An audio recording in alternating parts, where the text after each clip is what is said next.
वो ताने सुनती रही, अपमान सहती रही, पर रात को झाड़ू लगाने का वो नियम उसने नहीं तोड़ा, क्योंकि उस एक झाड़ू पर ही उसके पूरे परिवार का भविष्य टिका था। राधे राधे, स्वागत है आपका नक्षत्र नारी चैनल पर। यहाँ आपको रोज के ज्योतिष और वास्तु टिप्स मिलेंगे जो आपके जीवन को और भी सरल और सफल बनाएंगे। अगर वीडियो अच्छा लगे तो लाइक, शेयर और सब्सक्राइब जरूर करें और अंत में कमेंट बॉक्स में जय माता दी लिखना ना भूले। ढोलन गाड़ों की गगनभेदी गूंज और शहनाई की मर्मस्पर्शी धुन के बीच जब अनन्या ने अपने नए घर की दहलीज पर कदम रखा तो लगा मानो स्वयं लक्ष्मी ने गृह प्रवेश किया हो। लाल जोड़े में सजी, घूंघट की ओट से झांकती उसकी दो बड़ी बड़ी आंखें किसी झील सी गहरी थीं, जिनमें भविष्य के अनगिनत सपने तैर रहे थे। दरवाजे पर खड़ी सासू माँ शारदा ने आरती की थाली घुमाते हुए उसकी बलैया ली और उनके चेहरे पर एक ऐसी तृप्ति और आनंद का भाव था जो वर्षों की तपस्या के बाद किसी योगी को प्राप्त होता है। घर का कोना कोना खुशियों की रोशनी से जगमगा रहा था। दीवारों पर लटकी नई वेली तस्वीरों में परिवार के हंसते मुस्कुराते चेहरे इस बात की गवाही दे रहे थे कि इस घर में एक नए अध्याय का आरंभ हो चुका था।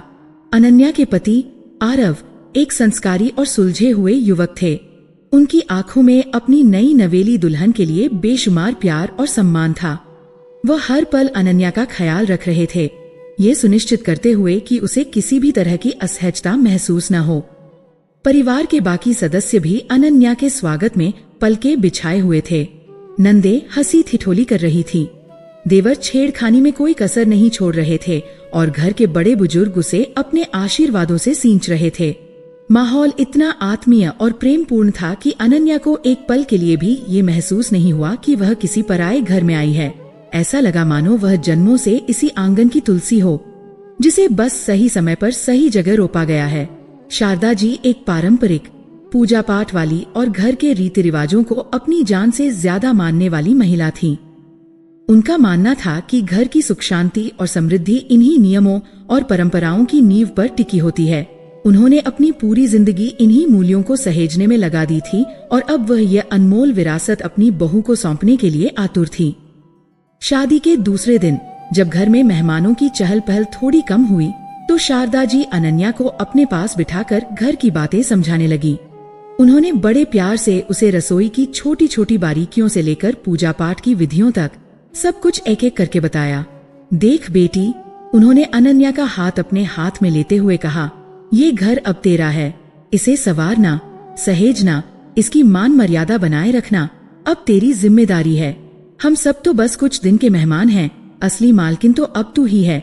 अनन्या उनकी बातों को बड़ी श्रद्धा और ध्यान से सुन रही थी। उसकी आंखों में एक आज्ञाकारी बहू की विनम्रता और सीखने की ललक साफ दिखाई दे रही थी। शारदा जी ने उसे घर के सारे रीति रिवाज और नियम समझाए। सुबह उठकर सबसे पहले तुलसी में जल चढ़ाना, मंदिर में दिया जलाना, बड़ों के पैर छूकर आशीर्वाद लेना और रसोई में कुछ भी बनाने से पहले पहली रोटी गाय के लिए निकालना। अनन्या हर बात पर चुपचाप सिर हिलाकर अपनी सहमति दे रही थी। उसका ये विनयपूर्ण स्वभाव शारदा जी के मन को मोह रहा था। उन्हें अपनी पसंद पर गर्व हो रहा था। उन्हें विश्वास हो गया था कि उन्होंने अपने बेटे के लिए एक हीरा ढूंढ निकाला है जो उनके घर को अपने संस्कारों की चमक से रोशन कर देगा। बातचीत के इसी क्रम में शारदा जी ने एक विशेष नियम पर आकर अपनी आवाज को थोड़ा और गंभीर कर लिया। उन्होंने अनन्या की आंखों में झांकते हुए कहा, बेटी, एक बात का हमेशा ध्यान रखना, इस घर में कुछ भी करना, अपनी मर्जी से हर काम करना, लेकिन सूरज ढलने के बाद कभी झाड़ू मत लगाना। ये कहते हुए उनके चेहरे पर एक गहरी चिंता की लकीरें उभर आई थीं, जैसे वह किसी बहुत बड़े रहस्य से पर्दा उठा रही हों। उन्होंने आगे समझाया, कहते हैं रात में झाड़ू लगाने से घर की लक्ष्मी चली जाती है। संध्या का समय देवी देवताओं के घर में आगमन का समय होता है। उस समय यदि हम झाड़ू लगाकर घर की गंदगी बाहर फेंकते हैं तो उस गंदगी के साथ साथ घर की सुख समृद्धि और बरकत भी बाहर चली जाती है। ये हमारे पूर्वजों का बनाया नियम है और हम पीढ़ियों से इसका पालन करते आ रहे हैं। मैंने आज तक इस नियम को नहीं तोड़ा और मैं चाहती हूँ कि तू भी इस घर की इस परंपरा का मान रखे। अनन्या ने उनकी बात सुनी और हमेशा की तरह बड़ी शांति से अपना सिर हिलाकर सहमति दे दी। उसने अपनी सासू माँ को विश्वास दिलाया कि वह इस नियम का पूरी निष्ठा से पालन करेगी। लेकिन जिस क्षण उसने ये सहमति दी, उसकी गहरी और शांत आंखों में एक अजीब सी रहस्यमयी चमक कौंध गई। ये चमक इतनी क्षणिक थी कि शारदा जी उसे देख नहीं पाईं। वह चमक किसी साधारण सहमति की नहीं थी, उसमें कुछ और भी था, एक गहरा रहस्य, एक अनकहा संकल्प जो उसकी शांत मुस्कुराहट के पीछे कहीं छिपा हुआ था। लेकिन उस खुशी के माहौल में किसी ने भी उस चमक पर ध्यान नहीं दिया। सब यही मानकर चल रहे थे कि घर में एक सुशील और संस्कारी बहू आई है जो परिवार की हर परंपरा को आत्मसात कर लेगी। दिन हफ्तों में और हफ्ते महीनों में बदलने लगे। अनन्या ने अपनी सरलता, अपने प्रेम और अपने सेवा भाव से घर के हर सदस्य का दिल जीत लिया था। वह सुबह सबसे पहले उठती और रात में सबसे आखिर में सोती। उसकी बनाई चाय की चुस्कियों के बिना किसी के दिन की शुरुआत नहीं होती थी और उसके हाथ के बने खाने में ऐसा जादू था कि हर कोई उंगलियां चाटता रह जाता। उसने घर को इस तरह अपना लिया था जैसे वह सालों से यही रह रही हो। शारदा जी तो अपनी बहू पर बलिहारी जाती थीं। वे अपनी सहेलियों और रिश्तेदारों के सामने अपनी किस्मत की सराहना करते नहीं थकती थीं। उन्हें लगता था कि ईश्वर ने उनकी सारी पूजा पाठ का फल अनन्या के रूप में उन्हें दे दिया है। घर का माहौल हर दिन किसी उत्सव जैसा लगता था। हंसी खुशी, प्यार मनुहार और एक दूसरे के प्रति सम्मान, यही इस घर की पहचान बन गई थी। अनन्या उस घर की धुरी बन चुकी थी जिसके चारों ओर सब कुछ घूमता था। आरव भी अपनी पत्नी को पाकर बहुत खुश था। अनन्या सिर्फ एक अच्छी बहू ही नहीं, एक बेहतरीन पत्नी भी साबित हुई थी। वह आरव की हर छोटी बड़ी जरूरत का ख्याल रखती, उसके काम में उसका हाथ बंटाती और जब वह कभी परेशान होता तो अपनी मीठी बातों से उसकी सारी चिंताएं दूर कर देती। दोनों के बीच एक गहरा और अटूट रिश्ता बन चुका था जो प्रेम, विश्वास और सम्मान की डोर से बंधा था। लेकिन इस खुशहाल तस्वीर के पीछे एक रहस्य धीरे धीरे अपनी जड़ें जमा रहा था, एक ऐसा रहस्य जिससे पूरा परिवार अनजान था। अनन्या, जो दिन के उजाले में एक आदर्श बहू और पत्नी की हर कसौटी पर खरी उतरती थी, रात के अंधेरे में एक ऐसा रूप धारण कर लेती थी जिसे कोई पहचान नहीं सकता था। शादी को लगभग 1 महीना बीत चुका था। अमावस की एक गहरी स्याह रात थी। चारों ओर घना सन्नाटा पसरा हुआ था जिसे केवल झिंगुरों की मोनोटोनस आवाज और दूर कहीं रोते हुए किसी कुत्ते की आवाज ही भंग कर रही थी। घर के सभी लोग गहरी नींद में सोए हुए थे। दिन भर की थकान के बाद हर कोई अपने सपनों की दुनिया में खोया हुआ था। शारदा जी को भी अच्छी नींद आई हुई थी, लेकिन आधी रात को अचानक प्यास के मारे उनकी नींद खुल गई। उन्होंने बिस्तर के पास रखे जग को टटोला, लेकिन वह खाली था। हे भगवान, आज पानी भरना ही भूल गई, उन्होंने मन ही मन सोचा। आमतौर पर वह हमेशा रात को अपने पास पानी रखकर सोती थी, लेकिन आज शायद किसी काम में व्यस्त होने के कारण भूल गई थी। उन्होंने आलस से एक अंगड़ाई ली और अनिच्छा से बिस्तर से उतरी। उनका रसोई तक जाने का बिल्कुल मन नहीं था, लेकिन प्यास इतनी तेज थी कि और कोई चारा भी नहीं था। उन्होंने अपने कमरे का दरवाजा धीरे से खोला ताकि किसी की नींद खराब ना हो। बाहर बरामदे में घना अंधेरा था। रात के उस पहर में घर कुछ अजीब सा, अपरिचित सा लग रहा था। हवा में एक अजीब सी ठंडक और खामोशी थी। शारदा जी नंगे पांव, दबे कदमों से आंगन की ओर बढ़ने लगी। आंगन के बीचों बीच लगे चांदनी के पौधे से हल्की हल्की खुशबू आ रही थी। चांद बादलों की ओट में छिपा हुआ था, जिससे अंधेरा और भी गहरा हो गया था। सिर्फ दूर जल रही स्ट्रीट लाइट की हल्की सी रोशनी आंगन के कुछ हिस्से पर पड़ रही थी। जैसे ही वह आंगन के बीच में पहुंची, उनके कदम अचानक ठिठक गए। उनके कानों में एक बहुत ही धीमी सरसराने की आवाज आई। यह आवाज झाड़ू के फर्श पर घिसने की थी। इस पहर, आधी रात को कौन झाड़ू लगा सकता है? उनके मन में एक अनजाना सा डर घर करने लगा। क्या कोई चोर? नहीं, चोर झाड़ू क्यों लगाएगा? उनके दिल की धड़कन तेज हो गई। उन्होंने अपनी आंखों को अंधेरे में देखने के लिए सिकोड़ा और उस दिशा में देखने की कोशिश की जहां से आवाज आ रही थी। और फिर जो उन्होंने देखा, उसे देखकर उनके पैरों तले जमीन खिसक गई। उनकी सांसें हलक में ही अटक गईं। स्ट्रीट लाइट की धुंधली सी रोशनी में उन्होंने एक परछाई को देखा। वह परछाई किसी और की नहीं, बल्कि उनकी अपनी बहू अनन्या की थी। अनन्या हाथ में झाड़ू लिए बिल्कुल चुपचाप किसी समाधिस्थ योगी की तरह पूरे घर में झाड़ू लगा रही थी। ये दृश्य अपने आप में ही चौंकाने वाला था, लेकिन उससे भी ज्यादा भयावह और अविश्वसनीय बात थी अनन्या के झाड़ू लगाने का तरीका। वह दरवाजे की तरफ से घर के अंदर की ओर नहीं, जैसा कि सामान्य रूप से किया जाता है, बल्कि ठीक इसके विपरीत घर के अंदर से मुख्य दरवाजे की ओर झाड़ू लगा रही थी। वह एक एक कोने से कचरा समेटकर उसे धीरे धीरे मुख्य दरवाजे की तरफ धकेल रही थी, जैसे वह घर की किसी चीज को बाहर निकाल रही हो। शारदा जी जहां खड़ी थी वही पत्थर की मूरत बन गई। उनका दिमाग सुन्न हो गया था। एक पल के लिए उन्हें लगा कि शायद वह कोई बुरा सपना देख रही हैं। उन्होंने अपनी आंखों को जोर से मींचा और फिर खोला, लेकिन दृश्य बदला नहीं। अनन्या अभी भी उसी तल्लीनता से अपना काम कर रही थी। उसके चेहरे पर न कोई थकान थी, न कोई घबराहट। उसके हर मूवमेंट में एक अजीब सी शांति और लय थी, जैसे वह कोई साधारण काम नहीं, बल्कि कोई पवित्र अनुष्ठान कर रही हो। शारदा जी के भीतर गुस्से और डर का एक बवंडर उठ खड़ा हुआ। उनके मुंह में कड़वे शब्द आ रहे थे। वह चीखकर अनन्या से पूछना चाहती थी, ये क्या कर रही है तू? आधी रात को झाड़ू लगाकर घर में कैसा अपशकुन फैला रही है? क्या तुझे मेरी बात समझ नहीं आई थी? क्या तू इस घर को बर्बाद करना चाहती है? उनके पैर उसे रोकने के लिए आगे बढ़ने को हुए, उनका हाथ उसे झिंझोड़ने के लिए हवा में उठने को हुआ, लेकिन तभी उनकी नजर अनन्या के चेहरे पर पड़ी और उनके बढ़ते कदम वहीं रुक गए। चांदनी की हल्की सी रोशनी जो उसके चेहरे पर पड़ रही थी, उसमें अनन्या का मुखमंडल किसी देवी की प्रतिमा की तरह दमक रहा था।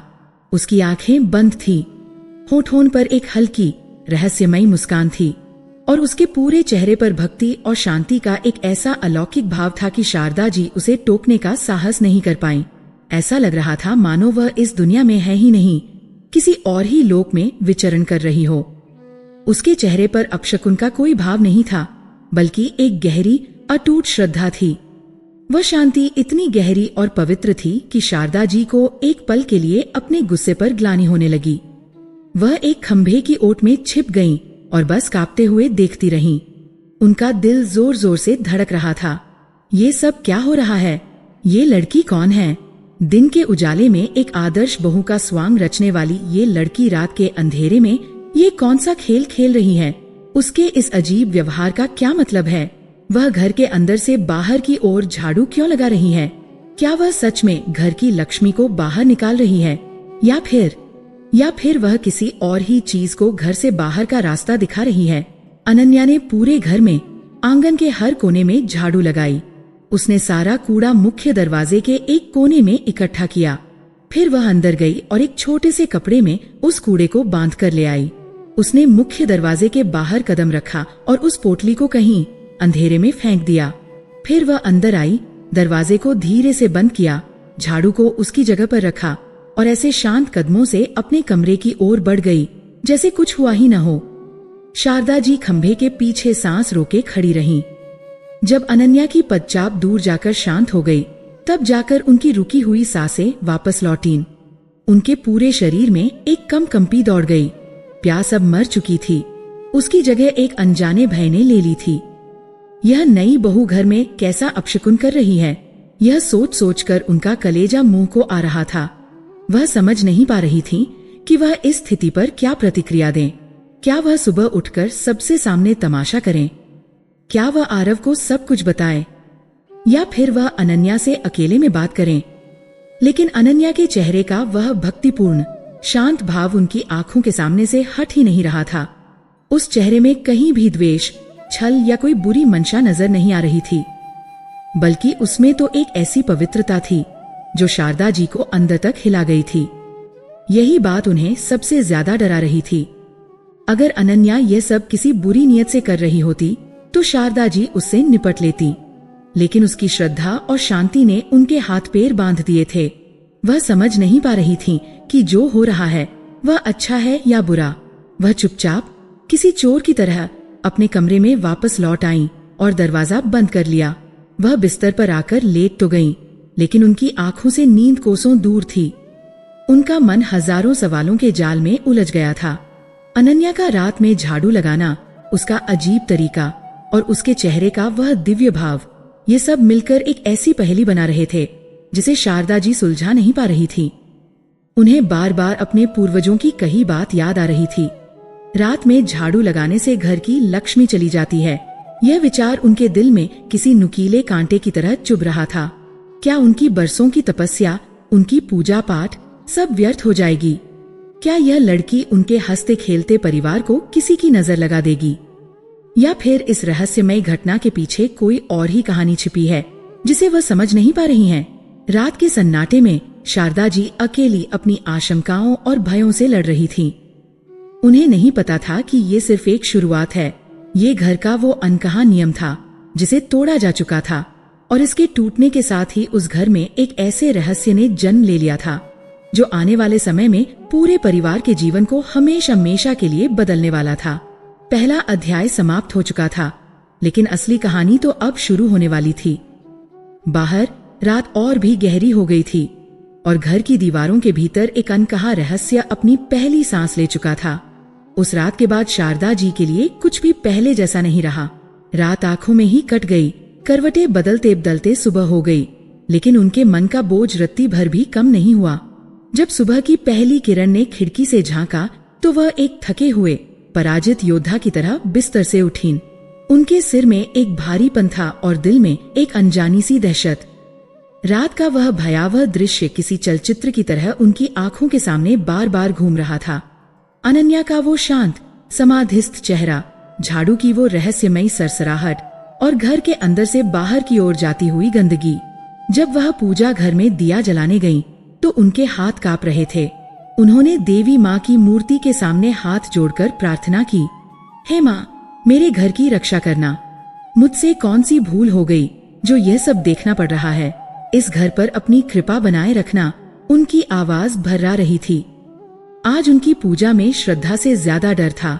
नाश्ते की मेज पर जब अनन्या हमेशा की तरह मुस्कुराते हुए चाय लेकर आई, तो शारदा जी उसे देखकर सिहर उठीं। ये वही लड़की थी जो रात के अंधेरे में किसी पहेली की तरह व्यवहार कर रही थी, लेकिन सुबह के उजाले में उसका चेहरा इतना निर्दोष, इतना सरल लग रहा था कि शारदा जी को एक पल के लिए अपनी ही आंखों पर संदेह हो गया। क्या उन्होंने सच में कुछ देखा था या वह महज एक बुरा सपना था, उनके मन का कोई वहम? अनन्या ने उनके पैर छुए और बोली, माँ जी, चाय लीजिए। आज आपकी पसंद के आलू के पराठे बनाए हैं। उसकी आवाज में वही अपनापन, वही मिठास थी। शारदा जी ने बिना उसकी आंखों में देखे रूखेपन से चाय का कप ले लिया और चुपचाप पराठा खाने लगी। घर का माहौल आज कुछ बदलाव दिलासा था। अनन्या ने शायद इस बदलाव को महसूस कर लिया था।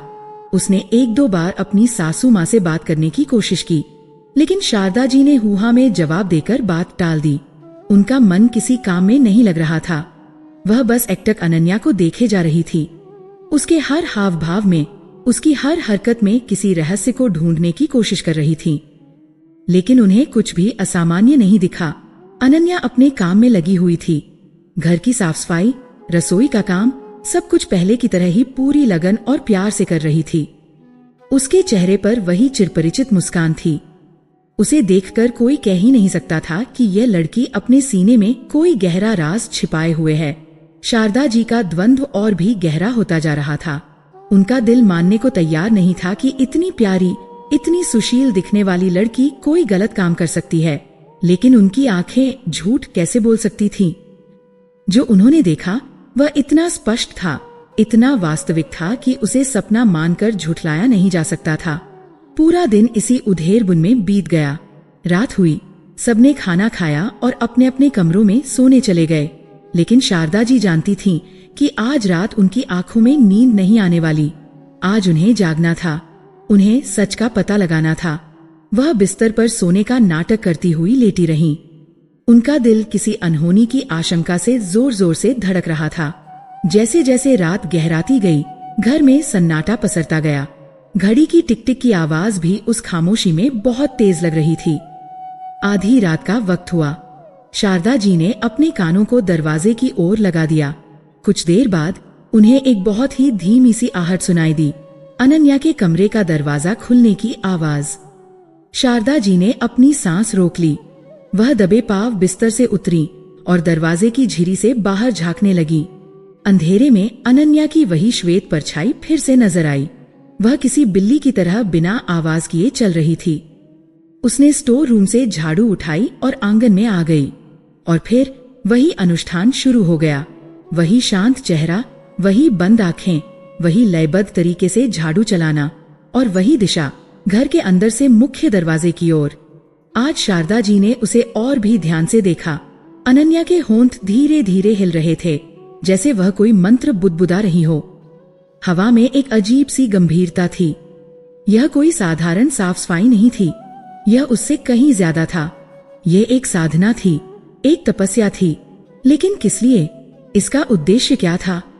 शारदा जी का शक अब यकीन में बदलने लगा था। यह कोई सपना नहीं था, ये कड़वी हकीकत थी। और ये घटना अब रोज होने लगी। हर रात जब दुनिया सो जाती, अनन्या चुपचाप उठती और अपने रहस्यमयी अनुष्ठान को पूरा करती। और हर रात शारदा जी दरवाजे की झिरी से उसे कांपते हुए देखती। उनकी रातों की नींद और दिन का चैन सब कुछ लुट चुका था। वह हर समय एक अनजाने भय के साए में जीने लगी थी। घर में होने वाली हर छोटी बड़ी घटना को वह अब अनन्या के इस कृत्य से जोड़कर देखने लगी थी। अगर दूध उबलकर गिर जाता तो उन्हें लगता यह अपशकुन है। अगर कोई कांच का गिलास टूट जाता तो उनका दिल दहल जाता। उन्हें लगने लगा था कि अनन्या के इस काम की वजह से उनके घर की सकारात्मक ऊर्जा खत्म हो रही है और नकारात्मकता प्रवेश कर रही है। उनका व्यवहार अनन्या के प्रति दिन ब दिन रूखा और कठोर होता जा रहा था। कहा तो वह अपनी बहू पर जान छिड़कती थी, और कहा अब वो उसकी परछाई से भी दूर भागने लगी थी। उन्होंने अनन्या से सीधे मुंह बात करना लगभग बंद कर दिया था। अगर अनन्या कुछ पूछती तो वह उसे अनसुना कर देती या किसी और से जवाब देने को कह देती। घर की वह रौनक, वह हंसी ठिठोली जो अनन्या के आने से आई थी, अब एक बोझिल खामोशी में तब्दील हो चुकी थी। अनन्या इस बदलाव को महसूस कर रही थी।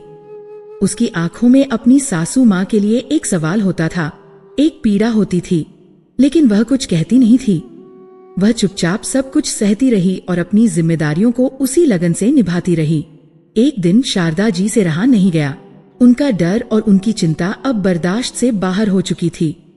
उन्हें लगा कि अगर उन्होंने इस बारे में किसी से बात नहीं की तो वह पागल हो जाएंगी। उन्होंने अपने बेटे आरव से बात करने का फैसला किया। उस रात जब आरव ऑफिस से घर लौटा तो शारदा जी उसे अपने कमरे में ले गई। आरव अपनी माँ के चेहरे पर छाई चिंता को देखकर परेशान हो गया। क्या हुआ माँ? आप इतनी परेशान क्यों लग रही हैं? सब ठीक तो है? उसने अपनी माँ के कंधे पर हाथ रखते हुए पूछा। शारदा जी की आंखें भर आईं। उन्होंने रोते हुए कहना शुरू किया, कुछ भी ठीक नहीं है बेटा। हमारे घर को किसी की नजर लग गई है। जब से यह लड़की घर में आई है सब कुछ उल्टा पुल्टा हो रहा है। आरव चौंक गया। कौन लड़की? आप अनन्या की बात कर रही हैं। पर उसने क्या किया? वह तो सबका इतना ख्याल रखती है, आपसे इतना प्यार करती है। प्यार? खाक प्यार करती है? शारदा जी गुस्से में बोली। वह सब दिखावा है, ढोंग है। उसके मन में न जाने क्या पाप भरा है। वह हमारे घर को बर्बाद करने आई है। और फिर उन्होंने एक एक करके आरव को सब कुछ बता दिया। उन्होंने बताया कि कैसे अनन्या हर रोज आधी रात को उठकर घर में झाड़ू लगाती है, कैसे वह घर की लक्ष्मी को बाहर निकालने का काम कर रही है।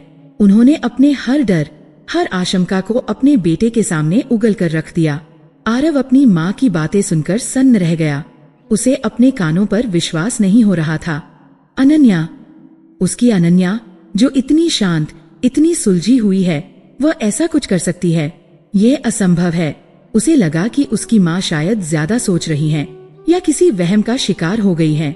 माँ, मुझे लगता है आपको कोई गलतफहमी हुई है, उसने शांति से समझाने की कोशिश की।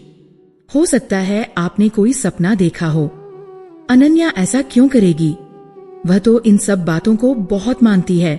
गलतफहमी नहीं है आरव, शारदा जी चीख पड़ी। मैंने अपनी आंखों से देखा है, एक रात नहीं, कई रातों से देख रही हूँ। अगर तुम्हें मेरी बात पर यकीन नहीं तो आज रात तुम खुद अपनी आंखों से देख लेना। तब तुम्हें पता चलेगा कि तुम्हारी भोली भाली पत्नी रात के अंधेरे में क्या गुल खिलाती है। माँ का यह रूप देखकर आरव हिल गया। वह समझ गया कि यह कोई मामूली बात नहीं है। उसकी माँ कभी झूठ नहीं बोल सकती थी, और न ही वह इतनी छोटी सी बात पर इतना बड़ा बतंगड़ बनाती। उसके दिल में भी एक शक का कीड़ा कुलबुलाने लगा। उसने फैसला किया कि वह आज रात जागेगा और सच का पता लगाएगा। उस रात आरव सोने का नाटक करता रहा। उसका मन बेचैन था। वह बार बार अनन्या की तरफ देखता, जो उसके बगल में बेखबर सो रही थी। उसका मासूम चेहरा देखकर आरव का दिल कहता कि उसकी माँ को जरूर कोई धोखा हुआ है। यह लड़की कोई गलत काम कर ही नहीं सकती। लेकिन फिर उसे अपनी माँ का डरा हुआ चेहरा याद आ जाता और उसका मन शंकाओं से भर जाता। आधी रात हुई। आरव ने महसूस किया कि अनन्या के शरीर में हल्की सी हरकत हुई। उसने धीरे से आंखें खोली और चुपचाप बिस्तर से उठ गई। आरव ने अपनी आंखें बंद रखीं, लेकिन वह हर आहट को ध्यान से सुन रहा था। अनन्या कमरे से बाहर निकल गई। आरव कुछ देर रुका, फिर वह भी दबे पांव उसके पीछे पीछे गया। वह दरवाजे के पीछे छिप गया और जो देखा उसे देखकर उसके होश उड़ गए। उसकी माँ ने जो कुछ भी कहा था वह अक्षरशः सच था। अनन्या हाथ में झाड़ू लिए उसी रहस्यमय अंदाज में पूरे आंगन में झाड़ू लगा रही थी। उसके चेहरे पर वही अलौकिक शांति और भक्ति का भाव था।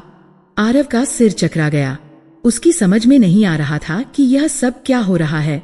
वह अपनी पत्नी के इस रूप से बिल्कुल अनजान था। यह वो अनन्या नहीं थी जिसे वह जानता था। यह कोई और थी, एक अजनबी, एक पहेली। वह गुस्से और हैरानी में अनन्या के पास जाना चाहता था। उसे झिंझोड़ कर पूछना चाहता था कि ये सब क्या नाटक है, लेकिन उसके पैर जमीन में गड़ गए। अनन्या के चेहरे का तेज उसे आगे बढ़ने से रोक रहा था। वह बस असहाय होकर देखता रहा जब तक अनन्या अपना काम खत्म करके वापस कमरे में नहीं आ गई। अगली सुबह घर में एक भारी अनकहा तनाव पसरा हुआ था। आरव रात भर सो नहीं पाया था। उसके मन में सवालों का तूफान उठा हुआ था। उसने हिम्मत करके अनन्या से इस बारे में बात करने का फैसला किया। जब अनन्या उसके लिए चाय लेकर आई तो उसने उसका हाथ पकड़ लिया और उसे अपने पास बिठाया। अनन्या, मैं तुमसे कुछ पूछना चाहता हूँ और मैं चाहता हूँ कि तुम मुझे सच सच बताओ। आरव की आवाज बहुत गंभीर थी। अनन्या ने उसकी आंखों में झांका। शायद वह समझ गई थी कि आरव क्या पूछने वाला है। उसके चेहरे पर कोई घबराहट नहीं थी, बस एक शांत स्वीकृति का भाव था। आरव ने पूछा, तुम रोज रात को उठकर झाड़ू क्यों लगाती हो? वह भी इस अजीब तरीके से। माँ बहुत डरी हुई है, घर में सब परेशान हैं। आखिर बात क्या है? अनन्या, तुम हमसे क्या छिपा रही हो? अनन्या कुछ देर चुप रही। उसकी आंखें कहीं दूर देख रही थी, जैसे वह सही शब्दों को तलाश रही हो।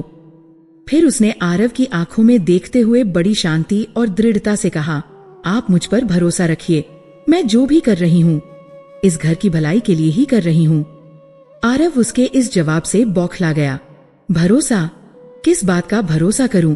अनन्या, तुम हमारे रीति रिवाजों का अपमान कर रही हो, घर में अपशकुन फैला रही हो और कह रही हो कि भरोसा रखो। यह कोई जवाब नहीं हुआ। मुझे वजह जाननी है, तुम्हें मुझे बताना ही होगा। लेकिन अनन्या ने अपना मुंह नहीं खोला।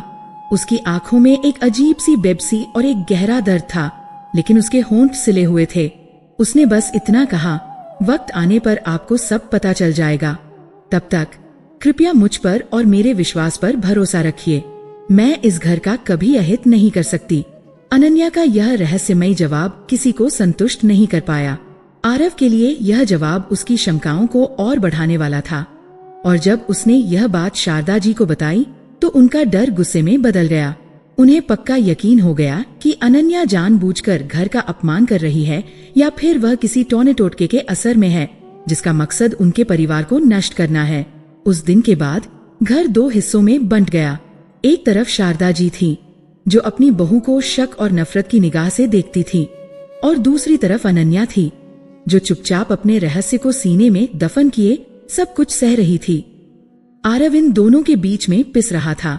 उसका दिल अपनी पत्नी पर भरोसा करना चाहता था, लेकिन उसका दिमाग अपनी माँ के डरों को नजरअंदाज नहीं कर पा रहा था। घर में अब अजीब सी खामोशी और तनाव भर गया था। साथ में बैठकर खाना एक बोझिल औपचारिकता बन गई थी। बातें होती थीं, पर सिर्फ काम की। हंसी मजाक तो जैसे उस घर का रास्ता ही भूल गया था। शारदा जी अब अनन्या से सीधे मुंह बात बिल्कुल नहीं करती थीं। वह हर समय उस पर नजर रखती, जैसे कोई जासूस किसी मुजरिम पर रखता है। उन्हें डर था कि इस लड़की की वजह से उनके घर की बरकत और सुख शांति छिन जाएगी। वह हर रोज भगवान से प्रार्थना करती कि इस मुसीबत से उनके परिवार को बचा लें। कहानी एक ऐसे मोड़ पर आ खड़ी हुई थी जहां हर किरदार शक और सवालों के घेरे में था। अनन्या का रहस्य और भी गहरा हो गया था। दर्शक यह सोचने पर मजबूर हो गए थे कि आखिर अनन्या ऐसा क्यों कर रही है। उसके इस अजीबोगरीब व्यवहार के पीछे की वजह क्या है? क्या वह सच में कोई अपशकुन कर रही है जैसा कि शारदा जी को लगता है, या इसके पीछे कोई और गहरा राज है, कोई ऐसी सच्चाई है जिसे जानकर सबके होश उड़ जाएंगे।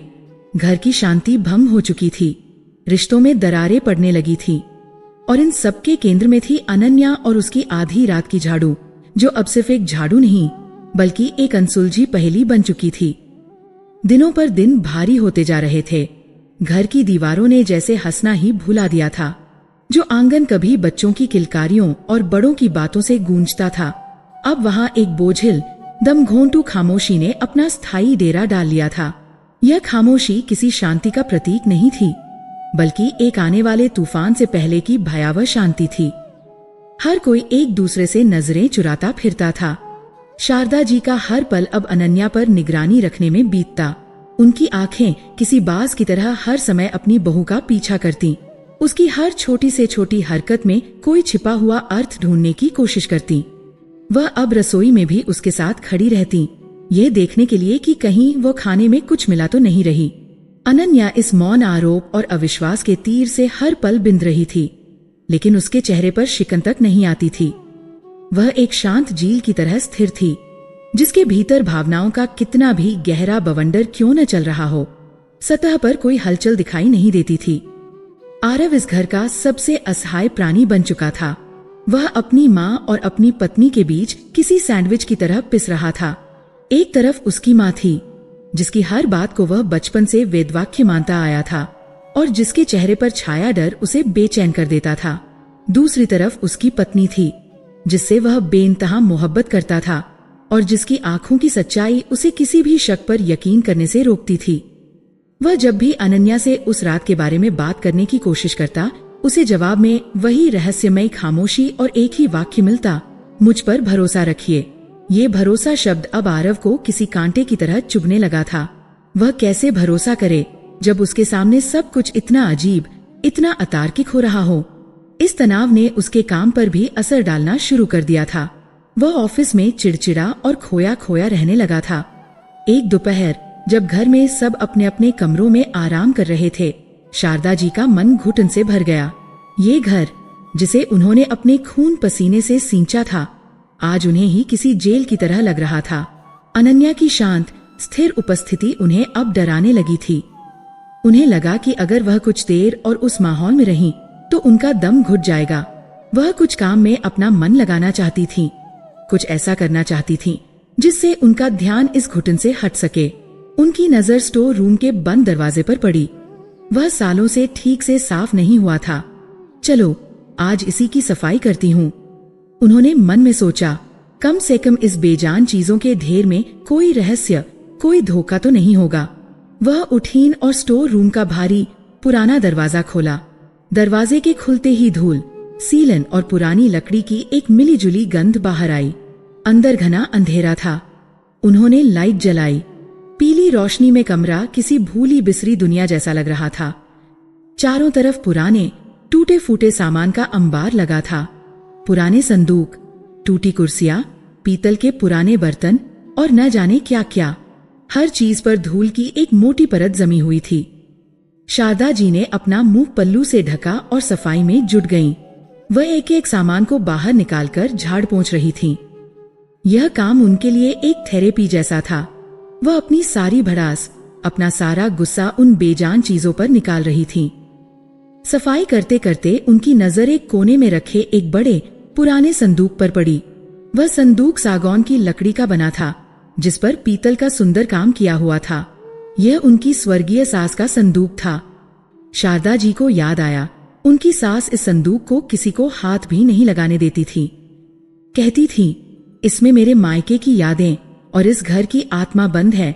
उनके गुजरने के बाद किसी ने इस संदूक को खोलने की हिम्मत नहीं की थी। यह वहीं कोने में पड़ा पड़ा धूल खाता रहा। आज न जाने क्यों शारदा जी के मन में उसे खोलने की तीव्र इच्छा हुई। उन्हें लगा जैसे ये संदूक उन्हें अपनी ओर बुला रहा हो। उन्होंने संदूक को खींचकर बीच में किया। उस पर एक बड़ा सा पुराना ताला लगा हुआ था, जिसकी चाबी अब किसी को याद भी नहीं थी कि कहाँ है। शारदा जी ने पास पड़ा एक हथौड़ा उठाया और कुछ देर की मशक्कत के बाद ताला तोड़ दिया। उनका दिल जोर जोर से धड़क रहा था, जैसे वह कोई खजाना खोलने जा रही हों। उन्होंने एक गहरी सांस ली और संदूक का भारी ढक्कन उठाया। ढक्कन के उठते ही कपूर और पुरानी बनारसी साड़ियों की एक महक हवा में फैल गई। अंदर सबसे ऊपर उनकी सास की शादी का जोड़ा रखा था, जो अब भी लगभग वैसा का वैसा ही था। उसके नीचे कुछ पुरानी तस्वीरें, चांदी के कुछ गहने और बच्चों के छोटे छोटे कपड़े रखे थे। शारदा जी ने जब उन कपड़ों को हाथ में लिया तो उनकी आंखें भर आई। यह उनके पति के बचपन के कपड़े थे। वह कुछ देर उन यादों में खोई रहीं। उन्हें अपनी सास की बहुत याद आई।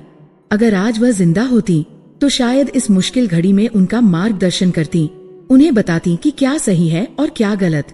यादों के इस समंदर में गोते लगाते हुए उनका हाथ संदूक की तह में रखी एक चीज से टकराया। वह एक मखमली कपड़े में लिपटा हुआ कोई बंडल था। उन्होंने उत्सुकता से उस बंडल को बाहर निकाला और खोला। कपड़े के अंदर एक पुरानी हाथ से लिखी हुई किताब थी। उसका कवर चमड़े का था, जो अब जगह से चटक गया था। उसके पन्ने पीले और नाजुक हो चुके थे। किताब की लिखावट बहुत ही सुंदर और स्पष्ट थी, जो काली स्याही से लिखी गई थी। शारदा जी ने पहला पन्ना खोला। उस पर लिखा था, श्री गणेशाय नमः, हमारे कुल की परंपराओं एवं व्रतों की गाथा। ये किताब उनके कुल के पुरोहितों द्वारा पीढ़ी दर पीढ़ी लिखी गई थी, जिसमें घर के विशेष व्रतों, नियमों और उनसे जुड़ी कथाओं का जिक्र था। शारदा जी वहीं फर्श पर बैठ गईं और किताब के पन्ने पलटने लगीं। उसमें कई जाने पहचाने व्रतों और पूजा विधियों का वर्णन था, जिनका वह स्वयं पालन करती थीं। यह पढ़कर उन्हें एक सुखद आश्चर्य हुआ कि उनके परिवार की परंपराएं कितनी गहरी और प्राचीन हैं। वह बस यूं ही पन्ने पलट रही थीं कि अचानक उनकी नजर एक अध्याय के शीर्षक पर आकर रुक गई। मोटे अक्षरों में लिखा था, ज्येष्ठा का विसर्जन। ज्येष्ठा, ये नाम सुनकर ही उनके मन में एक अजीब सी सिहरन दौड़ गई। उन्होंने शास्त्रों में पढ़ा था, ज्येष्ठा देवी लक्ष्मी की बड़ी बहन, जिन्हें अलक्ष्मी भी कहा जाता है। वह दुर्भाग्य, दरिद्रता, कलह और शोक की देवी मानी जाती हैं। जहाँ उनका वास होता है, वहाँ से सुख समृद्धि और शांति कोसों दूर भाग जाती है। शारदा जी का दिल किसी अनहोनी की आशंका से धड़कने लगा। उन्होंने कांपते हाथों से उस अध्याय को पढ़ना शुरू किया। उसमें लिखा था, हर परिवार के जीवन चक्र में एक समय ऐसा आता है जब ग्रहों के फेर या किसी ज्ञात अज्ञात दोष के कारण उस परिवार पर दुर्भाग्य और दरिद्रता की देवी ज्येष्ठा का साया मंडराने लगता है। उस अदृश्य साये के प्रभाव से घर में अकारण कलह होने लगती है, रिश्तों में कड़वाहट आ जाती है, बरकत रुक जाती है और हर काम में बाधा आने लगती है। घर की सकारात्मक ऊर्जा क्षीण हो जाती है और नकारात्मकता का साम्राज्य स्थापित हो जाता है। यह पढ़ते पढ़ते शारदा जी के रोंगटे खड़े हो गए। ये तो हूबहू उनके अपने घर की कहानी थी। वही अकारण कलह, वही रिश्तों में कड़वाहट, वही मन में बेचैनी। क्या उनके घर पर भी ज्येष्ठा का साया है? उन्होंने घबराकर आगे पढ़ना जारी रखा। इस आसुरी छाया को हटाने के लिए शास्त्रों में एक बहुत ही गोपनीय और कठिन व्रत का विधान है, जिसे ज्येष्ठा विसर्जन कहा जाता है।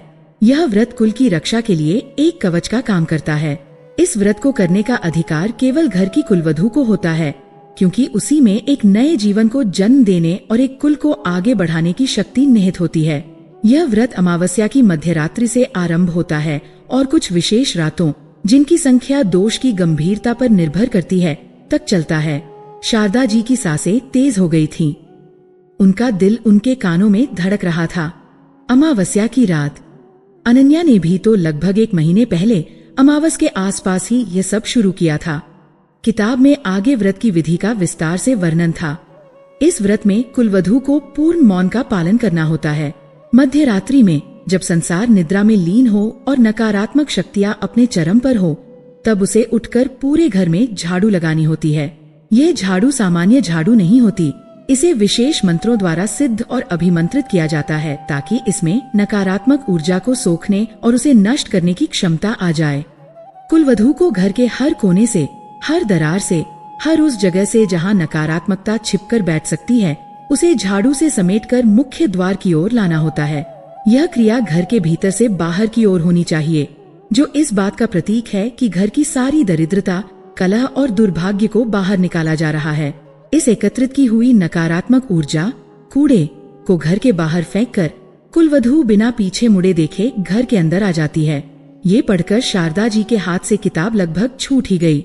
उनकी आंखों के सामने अंधेरा छा गया। वही मध्यरात्रि, वही झाड़ू, वही घर के अंदर से बाहर की ओर की दिशा। अनन्या हूबहू यही सब तो कर रही थी।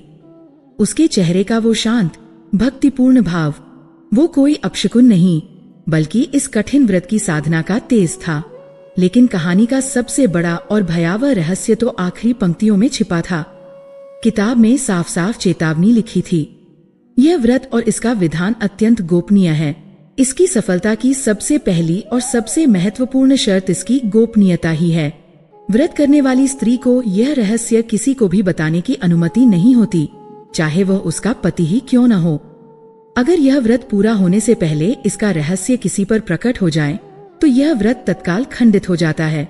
खंडित व्रत का प्रभाव उल्टा पड़ता है और ज्येष्ठा की छाया हटने के बजाय और भी गहरी और विनाशकारी होकर उस परिवार पर टूट पड़ती है। उस स्थिति में परिवार का अनिष्ट निश्चित है। अनिष्ट निश्चित है, ये शब्द शारदा जी के दिमाग में किसी हथौड़े की तरह बजने लगे। उनका दिल धक से रह गया, उनका पूरा शरीर कांपने लगा। तो ये बात थी, अनन्या किसी टोने टोटके के असर में नहीं थी, न ही वह घर का अपमान कर रही थी। वह तो उनके परिवार की रक्षा के लिए, उनके घर को दुर्भाग्य के साए से बचाने के लिए ये कठिन और खतरनाक व्रत कर रही थी। और वह अकेली, चुपचाप, बिना किसी से कुछ कहे यह सब कर रही थी। अनन्या का रहस्यमयी जवाब, आप मुझ पर भरोसा रखिए, अब उनकी आत्मा में किसी भाले की तरह चुभ रहा था। वह भरोसा मांग रही थी और उन्होंने उस पर शक किया, उससे नफरत की, उसे अपनी नजरों से गिरा दिया। शारदा जी को अपने आप से घिन आने लगी। उन्होंने क्या कर दिया? उन्होंने न सिर्फ अपनी बहू पर अत्याचार किया, बल्कि उससे बार बार सवाल पूछकर, आरव को उसके पीछे लगाकर उन्होंने इस गोपनीय व्रत को खंडित होने की कगार पर ला खड़ा किया था। अगर आरव के पूछने पर अनन्या अपना मुंह खोल देती, अगर वह डरकर या परेशान होकर सच उगल देती, यह सोचते ही शारदा जी की रूह कांप गई। उनके अपने ही घर की बर्बादी का कारण वह खुद बन जाती। लेकिन फिर एक और सवाल उनके दिमाग में कौंधा, जो पहले वाले से भी ज्यादा भयावह था। इस पुराने, भूले बिसरे संदूक में बंद इस गोपनीय किताब के बारे में अनन्या को कैसे पता चला? वह जो इस घर में कुछ ही महीने पहले आई है, जो इस परिवार के इतिहास से पूरी तरह अनजान है, उसे इस प्राचीन रहस्यमयी व्रत के बारे में कैसे मालूम हुआ? और उससे भी बड़ा सवाल, उसने ये व्रत शुरू ही क्यों किया? उसे ऐसा क्या दिखा, ऐसा क्या महसूस हुआ, जो घर के किसी और सदस्य को, यहाँ तक कि शारदा जी को भी नजर नहीं आया? ज्येष्ठा की वह कौन सी छाया थी जिसे सिर्फ अनन्या की आंखें देख पाईं? शारदा जी वहीं उस धूल भरे स्टोर रूम में फर्श पर बैठी रह गईं। उनके हाथ में वह प्राचीन किताब थी और आंखों में आंसुओं का समंदर। रहस्य का एक पर्दा हटा था तो 10 नए और भी गहरे रहस्य आकर खड़े हो गए थे। अब उनका डर अनन्या के लिए नहीं था, बल्कि उसे लेकर था। उनकी बहू कोई साधारण स्त्री नहीं थी, वह या तो कोई देवी थी जो उनके परिवार की रक्षा करने आई थी, या फिर वह किसी ऐसे रहस्य से जुड़ी थी जो इस घर की नींव को हिलाकर रख देने वाला था। स्टोर रूम में मिली उस पुरानी रहस्यमय किताब ने शारदा जी के मन की दुनिया में भूचाल ला दिया था। अब वह 2 पार्टों के बीच पिस रही थी। एक पार्ट था उस किताब में लिखे विधान का, जो अनन्या के हर रहस्यमय कृत्य को एक पवित्र अनुष्ठान का दर्जा दे रहा था, और दूसरा पार्ट था उनके अपने गहरे संस्कारों का, जो सदियों से चीख चीख कर कह रहे थे कि रात में झाड़ू लगाना अपशकुन होता है। उनका दिल अब अनन्या के लिए एक असीम श्रद्धा और अपराध बोध से भर गया था, लेकिन उनका दिमाग अभी भी उस अनिष्ट की आशंका से कांप रहा था जो उस गोपनीय व्रत के खंडित होने पर हो सकता था। सबसे बड़ी विडंबना ये थी कि इस सच को जानने के बाद वह पहले से भी ज्यादा अकेली और असहाय हो गई थी। किताब में लिखी चेतावनी उनके जहन में किसी विष बुझे तीर की तरह धंस गई थी। अगर यह व्रत पूरा होने से पहले इसका रहस्य किसी पर प्रकट हो जाए तो यह व्रत तत्काल खंडित हो जाता है और परिवार का अनिष्ट निश्चित है। इस एक वाक्य ने उनके होंठ सिल दिए थे। वह चाहकर भी किसी से कुछ नहीं कह सकती थी। वह आरव को जाकर नहीं बता सकती थी कि उसकी पत्नी कोई साधारण स्त्री नहीं, बल्कि उनके कुल की रक्षा करने वाली एक मौन साधिका है। वह अनन्या के पास जाकर उससे माफी नहीं मांग सकती थी। उसे गले लगाकर यह नहीं कह सकती थी कि बेटी, मैं तेरा दर्द समझती हूँ। ऐसा करने का अर्थ होता उस गोपनीय व्रत की पवित्रता को भंग करना और अपनी ही बहू की तपस्या पर पानी फेर देना। इसलिए उन्हें वही पुराना, कठोर और शक्की सास का नकाब ओढ़े रखना पड़ रहा था, जबकि अंदर ही अंदर उनका हृदय ग्लानि और प्रशंसा के भार से दबा जा रहा था। अब जब वह अनन्या को देखती थी तो उनकी आंखों में शक नहीं, बल्कि एक पीड़ादायक समझ होती थी। अब जब वह उसे कोई ताना मारती तो हर शब्द उनके अपने ही कलेजे में घाव कर जाता। वह जानती थी कि उनके ये कठोर शब्द उस मौन तपस्विनी के लिए कितने कष्टदायक होंगे, जो उनके ही परिवार के लिए इतना बड़ा त्याग कर रही थी। अनन्या, जो शारदा जी के इस हृदय परिवर्तन से पूरी तरह अनजान थी, अपनी सासू माँ के इस और भी ज्यादा रूखे व्यवहार से हैरान थी। उसे लगता कि शायद अब उनकी नफरत अपनी चरम सीमा पर पहुंच चुकी है, लेकिन उसके चेहरे पर शिकवा नहीं, बस एक गहरी शांति और अपने लक्ष्य के प्रति अटूट समर्पण था।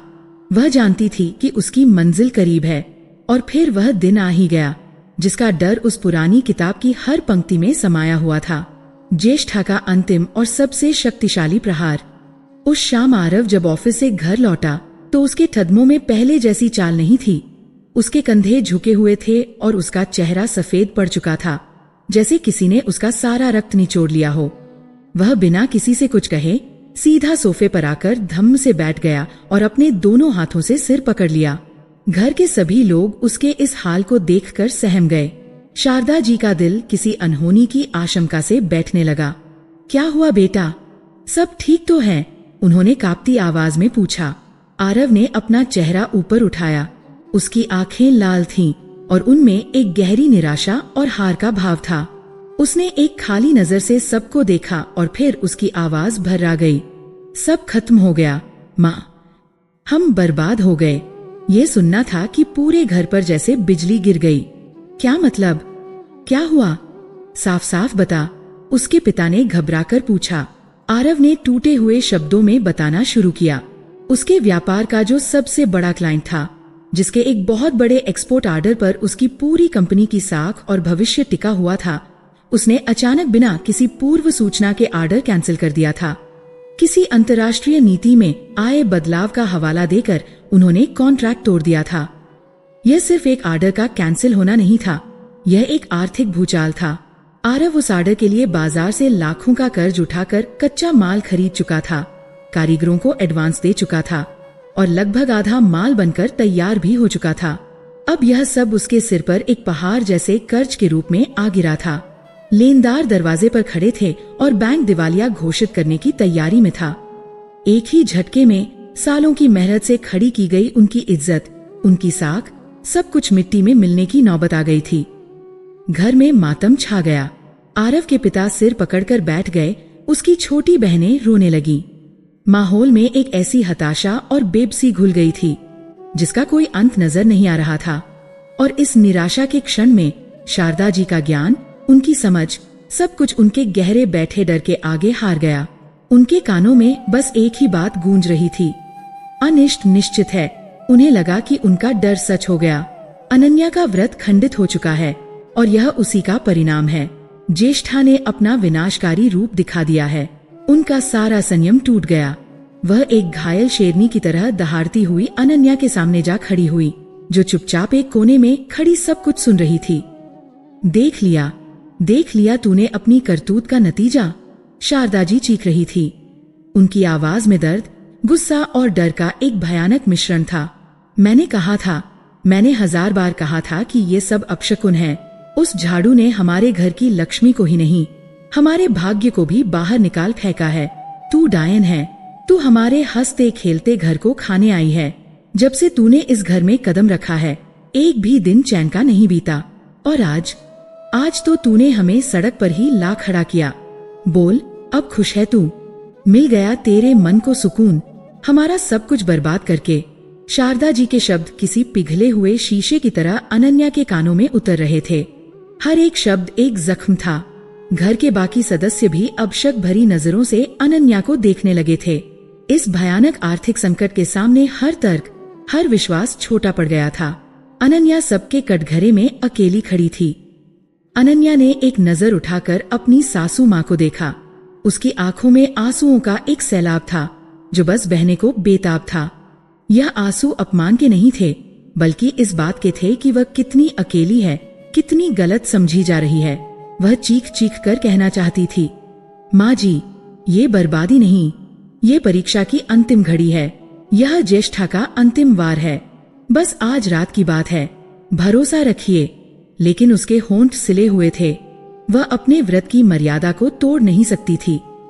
उसने चुपचाप सब सुना। उसके आंसू गालों पर बह निकले, लेकिन उसके चेहरे पर पीड़ा के साथ साथ एक अजीब सा दृढ़ निश्चय भी था, जैसे कोई योद्धा युद्ध के अंतिम प्रहार को सहने के लिए खुद को तैयार कर रहा हो।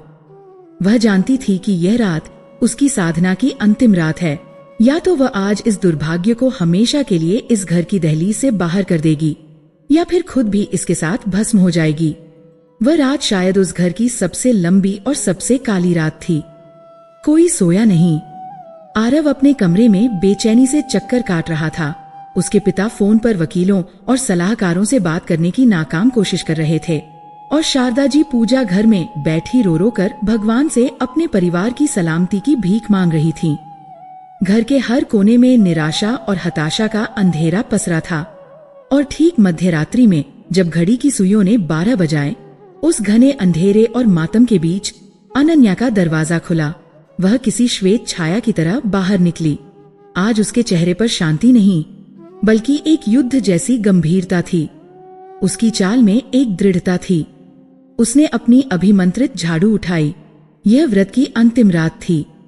आज उसे ज्येष्ठा को पराजित करके इस घर से हमेशा के लिए विसर्जित करना था। शारदा जी, जो पूजा घर से ही उसे देख रही थी, उनकी सांसें रुक गईं। अब वह उसे शक से नहीं, बल्कि एक उम्मीद से देख रही थी। वह मन ही मन प्रार्थना कर रही थी, हे माँ, मेरी बच्ची की लाज रखना, उसकी तपस्या को सफल करना। हम अज्ञानी हैं, हमने इसे नहीं समझा, पर तू तो सब जानती है। इस घर की रक्षा कर माँ। अनन्या ने अपनी आंखें बंद की और कोई गहरा मंत्र अपने मन में दोहराया। फिर उसने झाड़ू लगाना शुरू किया। आज उसकी हर हरकत में एक अभूतपूर्व ऊर्जा थी। ऐसा लग रहा था मानो वह सिर्फ धूल और कचरा नहीं, बल्कि घर के कोनों में छिपी हुई निराशा, हताशा, कलह और दरिद्रता को खींच खींच कर बाहर निकाल रही हो। वह घर के हर उस कोने में गई जहां अंधेरा सबसे ज्यादा गहरा था। उसने पूरी श्रद्धा, पूरी शक्ति के साथ अपना कार्य पूरा किया। अंत में उसने सारी नकारात्मकता को एक पोटली में बांधा, मुख्य दरवाजा खोला और उसे बाहर अंधेरे में विसर्जित कर दिया। उसने पीछे मुड़कर नहीं देखा, दरवाजा बंद किया और चुपचाप अपने कमरे में चली गई। बाहर रात का अंधेरा छंटने लगा था और पूरब में एक नई सुबह की हल्की सी लालिमा दिखाई देने लगी थी। अगली सुबह घर में किसी मुर्दा घर जैसी खामोशी थी। सब निराश, थके हुए और हारे हुए बैठक में बैठे थे। किसी को नहीं पता था कि अगला कदम क्या होगा। आरव का चेहरा रात भर में 10 साल बूढ़ा लग रहा था। तभी उस खामोशी को चीरता हुआ आरव का फोन बजा। उसकी फोन उठाने की भी हिम्मत नहीं हो रही थी। उसे लगा जरूर किसी लेनदार का फोन होगा। उसने बेमन से फोन उठाया। हेलो। उसकी आवाज में कोई जान नहीं थी। दूसरी तरफ से एक पेशेवर भारी आवाज आई जो अंग्रेजी में बोल रही थी। वह एक बहुत बड़ी मल्टीनेशनल कंपनी का सीईओ था। एक ऐसी कंपनी जिसके पास अपना एक छोटा सा प्रपोजल भेजने के बारे में भी आरव ने कभी सपने में भी नहीं सोचा था। सीईओ ने बताया कि उनका जो मुख्य सप्लायर था, उसने अचानक किसी कारणवश उन्हें धोखा दे दिया है और अब उन्हें एक बहुत बड़े और अर्जेंट प्रोजेक्ट के लिए एक नए पार्टनर की तलाश है। उन्हें किसी पुराने डाटाबेस से आरव की कंपनी का प्रोफाइल और एक पुराना प्रपोजल मिला जो उन्हें बहुत पसंद आया। वह पूछ रहे थे कि क्या आरव की कंपनी यह कॉन्ट्रैक्ट लेने में सक्षम है। आरव को अपने कानों पर यकीन नहीं हुआ। यह कॉन्ट्रैक्ट उसके हाथ से गए हुए कॉन्ट्रैक्ट से लगभग 10 गुना बड़ा था। ये इतना बड़ा था कि न सिर्फ उसका सारा कर्ज चुका सकता था, बल्कि उसकी कंपनी को एक नई ऊंचाई पर पहुंचा सकता था। Yes sir, we can do it. Aarav की आवाज कांप रही थी। फोन रखने के बाद भी आरव कुछ देर मूर्ति बना बैठा रहा। फिर उसने सबकी तरफ देखा और उसके मुंह से बस इतना निकला, एक फोन था। उसने कांपते हुए पूरी बात बताई। जैसे ही उसने बात खत्म की, कमरे में एक सन्नाटा छा गया। ये खबर इतनी अविश्वसनीय थी, ये चमत्कार इतना बड़ा था कि किसी को उस पर यकीन ही नहीं हो रहा था। फिर धीरे धीरे सबके चेहरों पर डिसबिलीफ की जगह आश्चर्य और फिर असीम खुशी की लहर दौड़ गई। घर जो कल तक मातम में डूबा था, आज वहां खुशियों के आंसू बह रहे थे। आरव और उसके पिता एक दूसरे के गले लगकर रो रहे थे। सब हैरान थे, सब इस अनहोनी के टल जाने पर जश्न मना रहे थे। लेकिन शारदा जी एक कोने में खड़ी पत्थर की मूरत बनी हुई थी। वह इस चमत्कार को, उस पुरानी किताब की बातों को और अपनी बहू की अंतिम रात की साधना को एक साथ जोड़कर देख रही थी। ज्येष्ठा का अंतिम, सबसे विनाशकारी प्रहार, व्यापार का डूबना, व्रत की अंतिम रात और फिर सुबह होते ही एक ऐसा चमत्कार जो सारी कल्पनाओं से परे था। यह कोई संयोग नहीं हो सकता था, यह दैवीय हस्तक्षेप था। यह उनकी बहू की तपस्या का फल था। उनका दिल अपराध बोध के एक अथाह सागर में डूब गया। उन्होंने अपनी नजरें उठाकर अनन्या को देखा। वह चुपचाप उस खुशी के माहौल में भी सबसे अलग, शांत खड़ी थी। उसके चेहरे पर एक हल्की, तृप्त मुस्कान थी। वह मुस्कान किसी विजेता की थी। शारदा जी को अपनी कही हुई बातें याद आने लगीं। तू डायन है, तू हमारे घर को खाने आई है। ये शब्द अब किसी कोड़े की तरह उनकी अपनी ही आत्मा पर बरस रहे थे। वह औरत जिसे उन्होंने डायन कहा, वह तो देवी निकली। वह जिसे उन्होंने घर तोड़ने वाली समझा, वह तो उनके घर की रक्षक थी।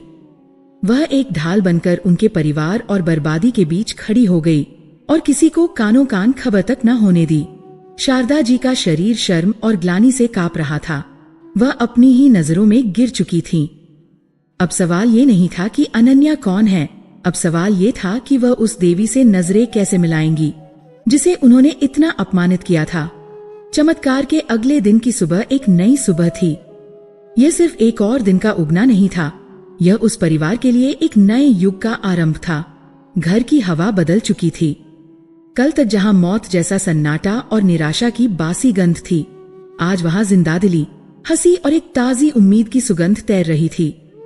आरव का फोन लगातार बज रहा था। वह कभी बैंक वालों को, कभी अपने सप्लायर्स को और कभी अपने स्टाफ को नई खुशखबरी सुना रहा था। उसकी आवाज में एक नई खनक थी, एक विजेता का आत्मविश्वास था। घर के बाकी सदस्य भी इस खुशी में सराबोर थे। मिठाइयां मंगवाई जा रही थीं। मंदिर में धन्यवाद के लिए प्रसाद चढ़ाने की तैयारियां हो रही थीं। कल तक जो चेहरे मुरझाए हुए थे, आज वे गुलाब की तरह खिले हुए थे। लेकिन इस सारे उत्सव और शोरगुल के बीच शारदा जी बिल्कुल अकेली थीं। वह अपनी ही आत्मा के एकांत कारावास में कैद थीं। उनके कानों में घर का कोई शोर नहीं पहुंच रहा था। उन्हें बस अपनी ही कही हुई कड़वी बातें, अपनी ही चीखें सुनाई दे रही थीं। तू डायन है, तू हमारे घर को खाने आई है। ये शब्द किसी प्रेतात्मा की तरह उनके जहन में नाच रहे थे। वह दूर से अपनी बहू को देख रही थी। अनन्या हमेशा की तरह घर के कामों में लगी थी। वह सबके लिए चाय नाश्ता बना रही थी, मुस्कुराकर सबसे बातें कर रही थी, जैसे कल रात कुछ हुआ ही न हो। उसके चेहरे पर विजय का कोई दंभ नहीं था, बस वही पुरानी निर्मल शांति थी। लेकिन आज शारदा जी के लिए उस शांति का अर्थ बदल चुका था। आज उन्हें उस शांति में एक देवी का तेज नजर आ रहा था। हर बार जब अनन्या उनके सामने से गुजरती, शारदा जी की नजरें अपराध बोध से झुक जाती। उनका मन कर रहा था कि वह दौड़ कर जाए, अपनी बहू के पैर पकड़ लें और तब तक माफी मांगे जब तक उनके प्राण न निकल जाए। लेकिन उनके पैरों में जैसे शर्म की बेड़ियां पड़ी थीं। वह कौन से मुंह से उस लड़की का सामना करती, जिसकी आत्मा को उन्होंने अपने शब्दों से छलनी कर दिया था। उन्होंने उसे क्या क्या नहीं कहा और उसने उफ तक नहीं की। वह चुपचाप सब सहती रही, क्योंकि वह जानती थी कि वह उन्हीं लोगों के लिए लड़ रही है जो उसे अपमानित कर रहे हैं। यह एहसास शारदा जी को अंदर ही अंदर खाए जा रहा था। पूरा दिन इसी कशमकश में बीत गया। जश्न धीरे धीरे शांत हुआ और रात ने अपनी चादर फैला दी। घर के लोग एक थके हुए लेकिन संतुष्ट दिन के बाद गहरी नींद में सो गए। लेकिन शारदा जी की आंखों में नींद कहाँ थी। उनका हृदय तो पश्चाताप की आग में जल रहा था। उन्होंने फैसला किया कि वह अब और इस बोझ के साथ नहीं जी सकती। उन्हें अपनी गलती का प्रायश्चित करना ही होगा। उन्हें अपनी देवी जैसी बहू से क्षमा मांगनी ही होगी, चाहे वह उन्हें माफ करे या ना करे। वह अपने बिस्तर से उठीं। उनके कदम आज अनन्या के कमरे की ओर बढ़ रहे थे। यह वही रास्ता था जिस पर वह कई रातों तक अपनी बहू की जासूसी करने के लिए चली थीं। पर आज उनके हर कदम में शक की आहट नहीं, बल्कि पश्चाताप का भारीपन था। यह उनके जीवन की सबसे कठिन यात्रा थी। अनन्या के कमरे का दरवाजा हल्का सा भिड़ा हुआ था। अंदर से दिए की मध्यम रोशनी आ रही थी। शारदा जी ने दरवाजे की दरार से झांका। अंदर का दृश्य देखकर उनका कलेजा मुंह को आ गया। अनन्या सो नहीं रही थी। वह जमीन पर एक आसन बिछाए हाथ जोड़े बैठी थी। उसके सामने एक छोटा सा दिया जल रहा था, जिसकी लौ उसके शांत सौम्य चेहरे पर एक सुनहरी आभा बिखेर रही थी। वह आंखें बंद किए शायद ईश्वर को धन्यवाद दे रही थी। उस परिवार को बचाने के बाद, उस महान विजय के बाद वह जश्न नहीं मना रही थी, बल्कि एकांत में उस परम शक्ति के आगे नतमस्तक थी जिसने उसे ये शक्ति दी थी। यह दृश्य इतना पवित्र, इतना अलौकिक था कि शारदा जी को लगा कि वह किसी मंदिर के गर्भगृह में खड़ी हैं और सामने साक्षात कोई देवी बैठी है। उनसे और रहा नहीं गया। वह धीरे से दरवाजा खोलकर अंदर गईं। आहट सुनकर अनन्या ने अपनी आंखें खोली। अपनी सासू माँ को इस तरह रात में अपने कमरे में देखकर वह चौंकी, पर उसके चेहरे पर कोई शिकवा या गुस्सा नहीं था, बस एक शांत जिज्ञासा थी। शारदा जी आगे बढ़ीं और उसके पास जमीन पर बैठ गईं। वह कुछ बोल नहीं पाईं। उनकी आंखों से आंसुओं की धारा बह निकली। उन्होंने कांपते हुए अपने दोनों हाथ आगे बढ़ाए और अनन्या के हाथ अपने हाथों में ले लिए। अनन्या के हाथ पूजा के बाद भी गर्म थे।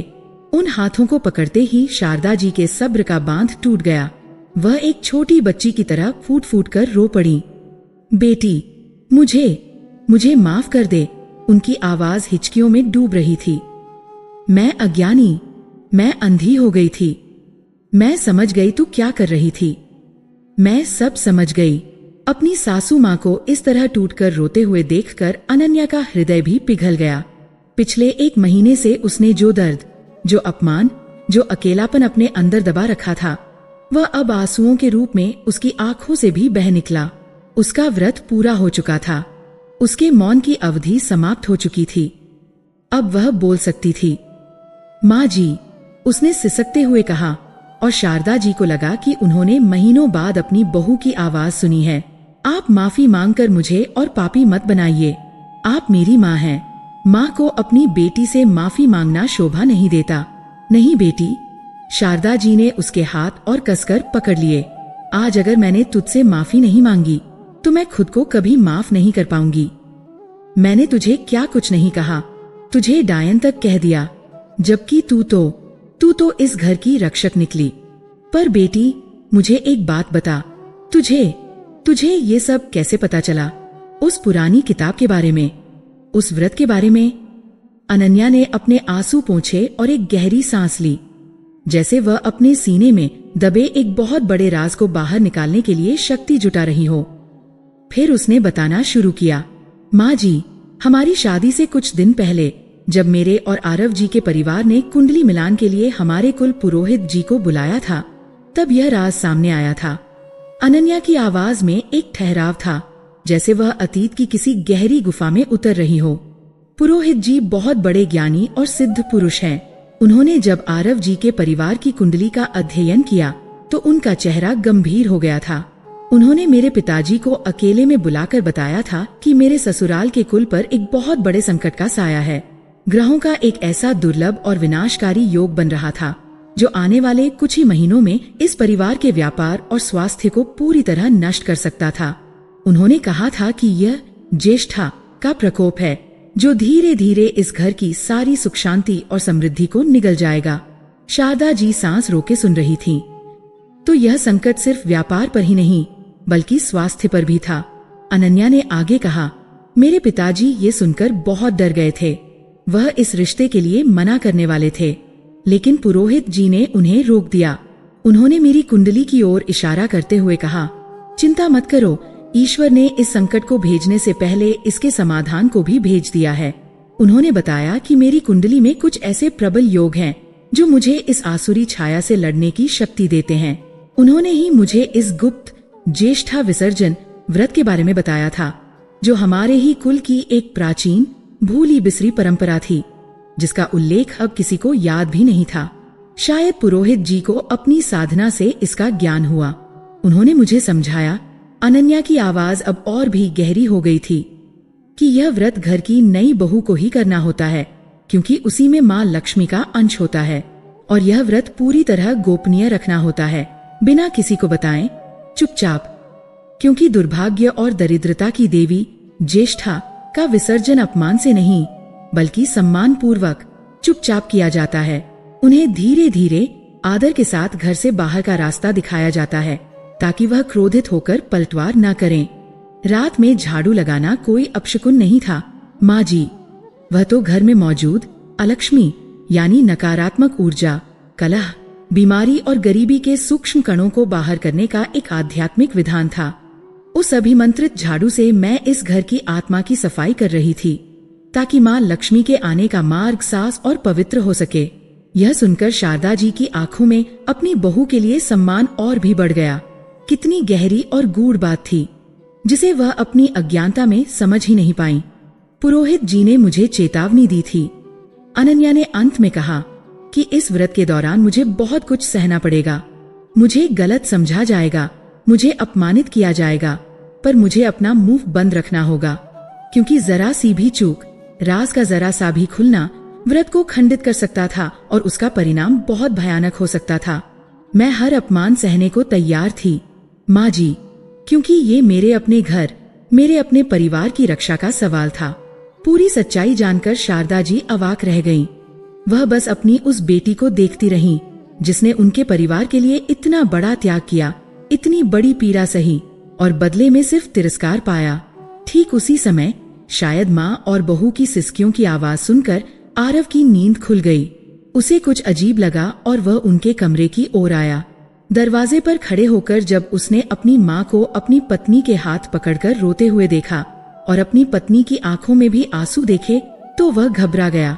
माँ, अनन्या, क्या हुआ? सब ठीक तो है? आप दोनों रो क्यों रही हैं? वह दौड़कर अंदर आया। शारदा जी ने अपने आंसू पोंछे। आज उनके अंदर अपने बेटे के सामने अपनी गलती स्वीकार करने की हिम्मत आ गई थी। उन्होंने आरव का हाथ पकड़ा और उसे भी अपने पास बिठा लिया। नहीं बेटा, कुछ भी ठीक नहीं है, उन्होंने कहा। उनकी आवाज में गहरा पश्चाताप था। और उसकी वजह मैं हूँ। आज अगर तू अपनी पत्नी के बारे में सच्चाई जान जाएगा तो शायद अपनी इस माँ को कभी माफ नहीं कर पाएगा। और फिर शारदा जी ने आरव को एक एक शब्द हूबहू वैसे ही बता दिया जैसा अनन्या ने उन्हें बताया था। उन्होंने उसे कुंडली के दोष के बारे में बताया, ज्येष्ठा के साय के बारे में बताया और अनन्या के उस मौन एकाकी युद्ध के बारे में बताया। उन्होंने अपनी अज्ञानता, अपने शक और अपनी कठोरता को भी बिना किसी लागल पेट के स्वीकार किया। आरव एक मूर्ति की तरह सब सुनता रहा। हर एक शब्द के साथ उसके चेहरे का भाव बदल रहा था। आश्चर्य, अविश्वास, पीड़ा और अंत में अपनी पत्नी के लिए एक असीम अगाध सम्मान। उसे अनन्या के वे शब्द याद आ रहे थे, आप मुझ पर भरोसा रखिए। ओह, वह कितना अंधा और बहरा था। उसकी पत्नी उसके और उसके परिवार के लिए एक अदृश्य तूफान से लड़ रही थी और वह उस पर शक कर रहा था, उसे अकेला छोड़ दिया था। जब शारदा जी ने बात खत्म की तो आरव ने धीरे से अपनी नजरें उठाकर अनन्या को देखा। अनन्या की आंखें झुकी हुई थीं। आरव अपनी जगह से उठा, अनन्या के सामने घुटनों के बल बैठ गया और उसने अपनी पत्नी के वे हाथ पकड़ लिए जिन्हें कुछ देर पहले उसकी माँ ने पकड़ा हुआ था। अनन्या, उसकी आवाज रूंध गई थी। मैं तुम्हारा अपराधी हूँ। मुझे माफ कर दो। मैंने तुम पर भरोसा नहीं किया। मैं दुनिया का सबसे बुरा पति हूँ। यह कहते हुए उसकी आंखों से भी आंसू बह निकले। आज उस कमरे में तीनों लोग रो रहे थे, लेकिन ये आंसू दुख या पीड़ा के नहीं थे। ये पश्चाताप, क्षमा और एक गहरे पवित्र प्रेम के आंसू थे। अनन्या ने अपना दूसरा हाथ उठाकर आरव के सिर पर रख दिया और नहीं में हिलाया। उस रात उस घर में सिर्फ एक राज ही नहीं खुला था, बल्कि दिलों पर पड़े अविश्वास और अज्ञानता के ताले भी हमेशा के लिए खुल गए थे। शारदा जी ने अपनी बहू को कसकर गले लगा लिया और इस बार उस आलिंगन में कोई दिखावा नहीं, बल्कि एक माँ की अपनी बेटी के लिए सच्ची ममता और कृतज्ञता थी। आरव ने अपनी पत्नी को इस तरह बाहों में भर लिया जैसे वह दुनिया की सबसे कीमती चीज को सहेज रहा हो। वह रात उस परिवार के इतिहास की सबसे महत्वपूर्ण रात बन गई। यह एक अंत था शक, डर और कलह के अध्याय का, और यह एक शुरुआत थी विश्वास, सम्मान और एक ऐसे प्रेम की जो अब किसी भी परीक्षा में खंडित नहीं हो सकता था। घर की सच्ची सफाई आज हुई थी, सिर्फ अलक्ष्मी से नहीं बल्कि मन के मैल से भी। और अगली सुबह का सूरज जब उगा तो वह उस घर पर नहीं बल्कि उस घर के भीतर बने एक नए मजबूत मंदिर पर अपनी किरणें बिखेर रहा था। पिछली रात के आंसुओं ने जैसे पूरे घर को धोकर उजला कर दिया था। अगली सुबह जब सूरज की किरणें खिड़कियों से छनकर अंदर आईं, तो लगा जैसे वे सिर्फ रोशनी नहीं बल्कि एक नया जीवन, एक नई चेतना साथ लेकर आई है। घर की हवा में घुटन की जगह एक अजीब सी ताजगी और हल्कापन था। रसोई से उठती इलायची वाली चाय की महक आज ज्यादा गहरी और सुकून देने वाली लग रही थी। कल तक जो घर एक अनकहे बोझ के तले दबा हुआ था, आज वह किसी तीर्थ स्थान की तरह पवित्र और शांत महसूस हो रहा था। बदलाव सिर्फ माहौल में नहीं, लोगों की आंखों में था। आरव के पिता, जो कल तक व्यापार डूबने की चिंता में पत्थर बने बैठे थे, आज अनबार पड़ते हुए हल्के हल्के मुस्कुरा रहे थे। बच्चे हंसी मजाक कर रहे थे, लेकिन सबसे बड़ा और सबसे गहरा बदलाव शारदा जी में आया था। उनकी आंखों में अब अपनी बहू के लिए न शक था, न डर, न ही अपराध बोध का भारीपन। अब उनकी आंखों में केवल एक ही भाव था, असीम श्रद्धा, गहरा सम्मान और निश्चल प्रेम। वह अनन्या को इस तरह देख रही थी जैसे कोई भक्त अपनी इष्ट देवी को देखता है। सुबह के नाश्ते की मेज पर एक अद्भुत दृश्य देखने को मिला। जब अनन्या हमेशा की तरह सबके लिए पराठे लेकर आई, तो शारदा जी अपनी कुर्सी से खड़ी हो गईं। उन्होंने अनन्या के हाथ से प्लेट ले ली और उसका हाथ पकड़कर उसे अपनी कुर्सी पर बिठा दिया। आज तू नहीं, उन्होंने एक ऐसी आवाज में कहा जिसमें हुक्म नहीं बल्कि एक गहरा आग्रह था। आज हम सब तुझे अपने हाथों से खिलाएंगे। जिसने पूरे घर को बर्बादी के मुंह से निकाल लिया, वह अब रसोई में काम नहीं, राज करेगी। अनन्या संकोच से पानी पानी हो गई। नहीं माँ जी, ऐसा मत कहिए, मैं इस घर की बहू हूँ, सेवा करना मेरा धर्म है। तू सिर्फ इस घर की बहू नहीं है बेटी, शारदा जी ने उसके सिर पर हाथ फेरते हुए कहा। तू इस कुल की रक्षक है, तू हमारी आत्मा है, और आज इस पूरे परिवार को तेरी सच्चाई जानने का हक है। यह कहकर शारदा जी ने एक दृढ़ निश्चय के साथ पूरे परिवार को बैठक में इकट्ठा होने के लिए कहा। आरव, उसके पिता, उसकी छोटी बहनें सब हैरान थे, पर शारदा जी की आवाज में आज एक ऐसा आत्मविश्वास था कि कोई उनसे सवाल न कर सका। सब आकर सोफों पर बैठ गए। शारदा जी ने अनन्या को अपने पास अपने बराबर बिठाया। यह एक प्रतीकात्मक क्षण था। कल तक जिस बहू को वह अपनी परछाई से भी दूर रखती थी, आज उसे अपने बराबर का आसन देकर वह अपनी भूल का मौन प्रायश्चित कर रही थी। माहौल में एक गंभीर खामोशी थी। सब शारदा जी के चेहरे की ओर देख रहे थे, यह जानने के लिए कि वह क्या कहने वाली हैं।